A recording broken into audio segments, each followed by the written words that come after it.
GRTV news, and these are the latest gaming news. There won't be any Half-Life game released in 2010.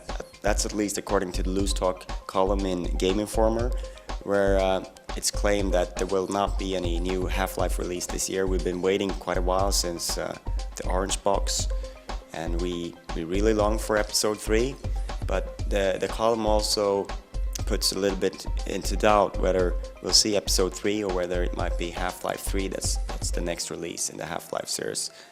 Since it's taken so long, maybe Half-Life 3 is more likely. But we'll have to wait and see on that. The list of E3 exhibitors has been announced, and as always, it's not who's on the list, but who's not on the list that's making the news.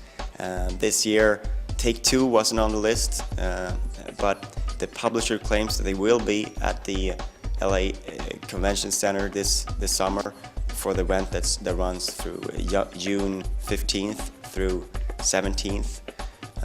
But we just have to wait and see if they actually show up. Activision CEO Robert Kotick has confirmed that the company is sticking with the DJ Hero franchise and that there will be a DJ Hero 2 in 2010.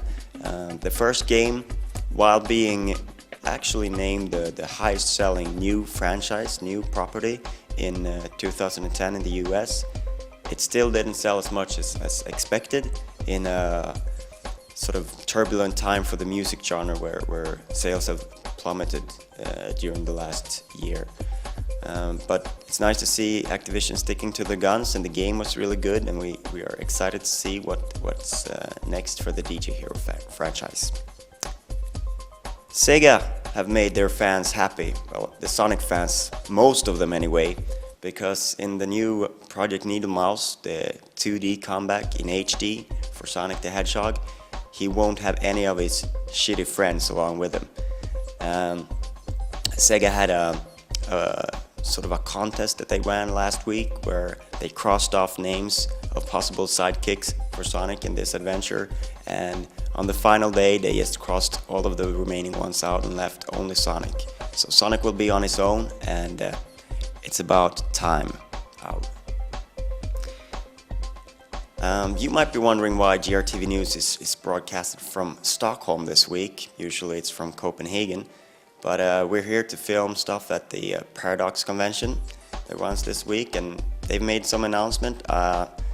I thought I'd pick my favorite announcement of the week, and that's Commanders, a new game from the folks at Nitro Games that made East India Company, and the game looks fairly promising. So you can look forward to interviews and presentations and footage from the Paradox convention on GRTV over the next few weeks. Mass Effect 2 is a game that's on everybody's lips these days. It's due for release at the end of the month, and BioWare have detailed their plans for DLC. Of course, the DLC with Mass Effect was not that great. I would say it was pretty poor, actually. And they plan to make amends with the second game, and at launch there will be a pack available that's going to feature new missions, some in-game items, and they're also going to reveal some of it's going to introduce a character that Shepard recruits called Zaid, and there will also be a DLC portal called the Cerberus Network, from which you download and get news about DLC and additional things throughout. So the plans for DLC are definitely more ambitious this time around from BioWare. In other news, Square Enix have raised a lot of cash